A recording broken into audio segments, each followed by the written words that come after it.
I'm one of those guys that I never fit in school, never fit in Kentucky. I am somewhat of a redneck.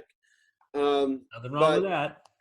I got lots of posters about Lamborghinis around as an adult right now. So my goal is, my wife back there, she's over there.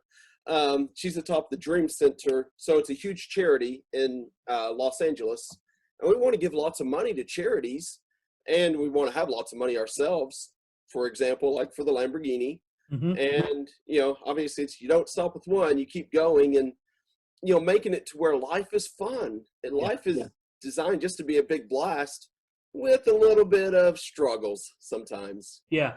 And I think that's something that the our newest generation coming out of high school is not as familiar with as we are, and definitely not as familiar with as our parents, that life is struggle with fun involved. And a lot of times our kids just want the fun.